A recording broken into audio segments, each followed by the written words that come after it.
আজকের ব্লগ ভিডিওটা আমি শুরু করছি সন্ধ্যার থেকে। কালকে আমি যাব আমার বাপের বাড়ি, তো সেই ব্যাগ গোছাবার আজকে ভিডিওটা একদম অগোছালো। আর আমি যে ভিডিও করতে যাই তখনই এই গাড়িতে প্যাপু করতে চলে আসে, কিছু উপায় নেই।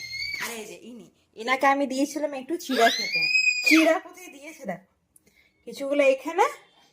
আর এই যে ট্রলি ব্যাগ আমি বের করে নিয়েছি, এটাতে নিলেই আমাদের হয়ে যাবে, কিন্তু লাস্টে তুমি যতই করো একটা ঝোলা হয়ে যায়। চিড়া খেতে দিয়েছিলাম, ফেলেছে এখানে বাটি উপরে, আর তিনি নিজে এখানে। কি করছিস?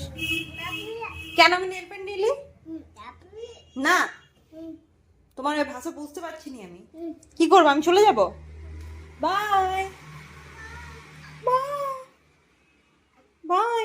ও, কর্ম হচ্ছে। আই থিঙ্ক মমরা তো বুঝতে পারবেন, এই যে এই এক্সপ্রেশনটা তো বুঝতে পারবে নিশ্চয়ই যারা মম।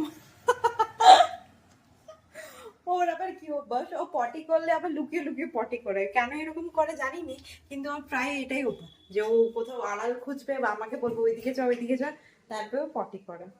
তো এবার একটু মম ডিউটিটা করি, তারপরে আবার ব্যাগ গুছাতে হবে। এখন বেজে গেছে 8:30, কিন্তু কোনো উপায় নেই, ওকে রেখে রেখে কাজগুলো করতে হবে। আর এটা আমারও দোষ আছে একটু, পুরো আমি মানে অনেকদিন থেকেই প্ল্যান আছে যে যাবো যাবো, কিন্তু কুড়ামি করে করে আর প্যাক করিনি। আর কালকে বেরোবো না, আজকে এখন আমার চাপে আছে। আর আমার প্যাকিংটা সত্যি বলতে রাত্রে করলেই ভালো হয়, আমি সব জিনিস ঠিকভাবে গুছিয়ে বাগিয়ে নিতে পারি। জানো তো, বিয়ের পর আমি সেরকম বাপের বাড়ি যাইনি, 2-3বারই গেছি, সেভাবে বরের সাথে গেছি, বরের সাথেই চলে এসেছি। এইবারের ছুটিটা একটু বেশি লম্বা হবে, তাই বেডটা ভালো করে গুছিয়ে দিয়েছিলাম আর ঘরটা ভালো করে ঝাড়ু দিয়ে দিয়েছিলাম। তারপরে সকাল 4টার সময় উঠে এই ঘর ও ঘর করে বেড়াচ্ছিলাম, যেহেতু আমি কোনো কাজে এগিয়ে রাখিনি। আর দুপুর দিকে মামি পাপা চলে আসবে আমাকে নিতে, আর তাই আমাকে সকালে উঠে সব কাজগুলো গুছাতে হচ্ছে, কেন কি রানী উঠে যাওয়ার পরে আমার কোনো কাজই করা পসিবল হবে না। তাই আমি সকাল 4টায় উঠে ওর কাপড়গুলো আগে ওর রুম থেকে বের করে নিলাম। তারপর আমার ব্যাগ গোছানো প্রায় 1.5 ঘন্টার মতন লাগলো, 5:30 পৌনে 6টা নাগাদ আমার সব কাজ হয়ে গেছিলো। এত সকাল করে কোনো দিনই উঠিনি, তাও আজকে কাজের চাপে উঠতে হয়েছে, তাই বলে আমার মাথা ব্যথা হচ্ছে কি আর বলবো। 5:30টায় আমার মানে চা খাবার খুব বেশি ইচ্ছা করছিল, কিন্তু যেহেতু রানী একা আছে, ছেড়ে যাব কি যাব না তা ভেবে, মানে মাঝে গিয়ে হয়েছিল আমি খুব বেশি খুটুর খাটুর আওয়াজ করছিলাম, তাই আমার বরের রাগ হয়ে গেছে, আমি চলে গেছে অন্য রুমে ঘুমাতে। আর আমি মেয়ে একা আছে, আমি ছেড়েও যেতে পারছি না, ভয় ভয় লাগছিল। তা বললাম চলো কোনো ব্যাপার নেই, গেটটা খুলে তারপর আমি নিচে চলে গেছিলাম। তারপর দুধ আর চা গরম করতে চাপিয়ে দিয়েছি, চাটা খেতে বসলাম, আর একটা বিস্কিট নিয়ে নিয়েছিলাম। তার মধ্যেই দেখি আমার শাশুড়ি মা উঠে গেছিলাম।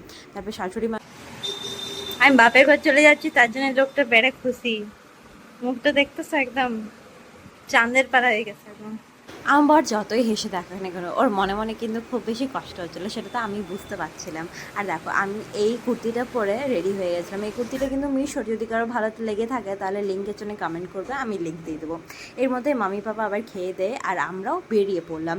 বেরোর পরে রানী একটুক্ষণ তো চুপচাপ বসলো, তারপরে আর বসতে চাইছি না। আর এটা হচ্ছে রানীর মামা, মানে আমার ছোট ভাই, সে খুবই বেশি ছোট। আর রানী তো সারা রাস্তায় মামা মামা করে ওকে খেপিয়ে বেড়ালো। তারপরে একটু দূরে গিয়ে যাবার পরে আমার না বমি বমি পাচ্ছিল, তাই আমি একটু ঘুমিয়ে পড়লাম। তারপর উঠছি যখন, দেখি বাবারে কি বৃষ্টি হচ্ছে বাইরেতে, সেটার কোনো উপায় নেই, ভালোই লাগছিল, বেশ ওয়েদারটা ভালো হয়ে গেছে, তার জন্য বমিটাও কম হচ্ছিলো আমার। আর আমার এই গাড়িটাতে, গ্যাসের গাড়িটাতে না খুব বেশি বমি হয়, সেটা মানে আমি কন্ট্রোল করে রাখতে পারি। গ্যাসের গাড়ি, বাস, এগুলোতে আমার যেতে আসতে খুব বেশি অসুবিধা হয়। আজ নয়, এটা সব দিনেরই আমার অভ্যাস। আমি তো খুব বেশি কন্ট্রোল করতে চাই যেহেতু বমি না করি, কেন কি আমার আশেপাশে বা আমার ফ্যামিলি মেম্বার কারাও বমি করে না, শুধু আমি আর আমার যে ছোটো বোন আছে সেই বেশি বমি করে। তাছাড়া আমার মামি পাপা বা ভাই বোন কেউই করে না, কেন আমাদের এই রোগটা জানি না। আর কার কার এরকম হয় বলবে তো আমাকে। আমার তো খুব বেশি বমি হতে থাকে, মানে আমি চাইলেই এই রোড ট্রিপগুলো এনজয় করতেই পারি না। এর মধ্যে কথা বলতে বলতে আমরা পৌঁছে গেছিলাম বোকারো, যেখানে পৌঁছে ওই দেখো আমাদের গাড়িতে, এই গাড়িগুলোকে না আমি কিডন্যাপওয়ালা গাড়ি বলি। আর সত্যি বলবো আমার পাপা যখনই আমাকে আনতে যায় শুধু এই কিডন্যাপওয়ালা গাড়িগুলো নিয়ে যায়, কেন কি যেন আমি জানি না। এর মধ্যে রানী বেবি দেখে নিয়েছে ফুল, আরও ফুল, মানে দেখলেই ওকে ভাঙতে হবে ফুলগুলো। তারপরে আমরা ওখান থেকে বেরিয়ে পড়লাম, গাড়িটাতে পেট্রোল বা গ্যাস যা ভরানো হয় ওটা ভরাবার পরে। আর সেই দিন ছিল 15th অগস্ট, তো ওয়েদারটা এত সুন্দর ছিল আর রোডটা এত সুন্দর সাজানো ছিল, সেটার কোনো কথা হবে না। মানে সব মোড়গুলো পুরো লাইটিং দিয়ে আর ফ্ল্যাগ দিয়ে সাজানো ছিল। ঘর ঢুকতে না ঢুকতে আমার বুনু দেখো কত বেশি নাস্তা আমার জন্য আনিয়ে রেখেছে, আর আমার ফেভারিট চিপসটাও ছেঁকে রেখেছিল, যেহেতু আমি চিপসটা খুব ভালো খাই। এটা সাবুদানা কা পাপড় বলে আমাদের দিকে, তোমাদের দিকে কী বলে আমাকে জানাবে। আর খুব বেশি এটা ইয়ামি হয় আর আমার ফেভারিট, তাই মামি এনে রেখেছিল। তারপরে দেখো বাপের বাড়ি এতদিন পরে এসেছি, খাবো দাবো তো, আর রাস্তায় এত বেশি বমি হয়েছিল যে আমার একদম খিদায় মাথা ঘুরছিল যেন। তারপরে রাতে আমাদের এইখানে মানে ঘরের পাশে হাঁটা পথে 10 মিনিট ছিল একটা শ্রাবণ মেলা বসেছে, সেটা সববার হয় না, এইবারে প্রথম হয়েছে। তাই মামি আমাকে জোর করছিল যে আগের থেকে যেন আমি চলে আসি, তাই আমি আগেই চলেছি, না হলে রাখির কিছুদিন আগে আসতাম। এখন তো রাখি অনেক দিনই বাকি আছে, তাও আগে আগে চলে এলাম। আর এসে পর আমার মেয়েটাকে দেখো এইরকম ঝাঁপাচ্ছে, আমার দেখে দেখে কি বেশি ভয় লাগছিল, কিন্তু ওর একটুও ভয় লাগছে না। ও কোনোতেই এই দোলনাটা থেকে, এইটার কি বলে আমি জানি না, ওটা থেকে নামতে চাইছিল না। জোর করে নামানোর পরে আমি একটু তোমাদেরকে মেলাটা দেখিয়ে দিচ্ছি। বেশ ভালোই বড় মেলা, ছোটো বলা যাবে না, বেশ ভালোই দেখা মাম্মি। আর এটা আমাদের পাড়ার ওখানের ফ্রেন্ড হচ্ছে আমার, বিয়ের আগে সাথে খুব বেশি ঘুরতাম।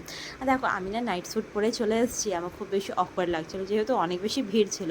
তারপর দেখো এই দোলনাটা তো আমার সানভি বসে পড়েছে, আর গাড়িটা থেকে কোনোতেই নামতে চাইছিল না। ওকে অনেকবারই নামাবার চেষ্টা হয়েছে, কিন্তু না, একটু না। এই দেখো আমি একবার চেষ্টা করব, কিন্তু দেখো ও ভাবছে ওই হুইলগুলো ঘুরোলেই ও আগে বেড়ে যাবে। সানভিকে দোলনা থেকে নামাতে যেয়ে আমি আমার মাম্মির কাছে বকানি শুনলাম, বলছে ভালো থাক না, একটু ঘুরো, কী হয়েছে। কিন্তু আমি যে কী কারণে বলছি সেটা কেউ বুঝলো না, বলে না মামা বাড়ির আবদার। সে পেয়ে আবার দেখো ওর মাসিকে নিয়ে আবার ওইদিকে যাচ্ছে। অনেক বেশি রাত হয়ে গেছিলো, অলমোস্ট অর্ধেক মেলা তো বন্ধ হয়ে গেছিলো। তার ভয়টার কিছু নেই, ও তো ভয়টার জানে না। আর আমার দেখো এখানে পটেটো টুইস্টার দেখেছি, যেটা আমি কোনোদিনও আগে ট্রাই করিনি। আমাদের পুরুলিয়াতে পাওয়া যায়, কিন্তু আমি ট্রাই করে দেখিনি। তাহলে দেখো এখানে তো টাইম আছে, আর সানভি ওর মাসির কাছে আছে, তো আমরা একটু ট্রাই করে দেখি। ওকে দিব না বাইরের জিনিস, তাই আমি একা একা একটু ট্রাই করে দেখলাম। পরের দিন সকালে উঠে দেখি বাবারে বাবা কি বৃষ্টি, মানে কোথাও যাওয়া দেয়। তাই আমি উপরে সিঁড়িতে বসেছিলাম। আর আমাদের ঘরটা না এখন বানানো হচ্ছে, তাই এরকম লাগছে। আর যেহেতু আমার নিজের ঘর তো নিজের ঘরই হয়, আমার তো খুব বেশি এখানে আরাম লাগছিল বসে পর। ব্লগটা যদি এতদূর দেখেছেন তাহলে নিশ্চয়ই ব্লগটা আমার ভালো লেগেছে। যদি ভালো লেগে থাকে তাহলে প্লিজ চ্যানেলটাকে সাবস্ক্রাইব করে নিও, আর ভিডিওটাকে লাইক অ্যান্ড শেয়ার করতে ভুলো না।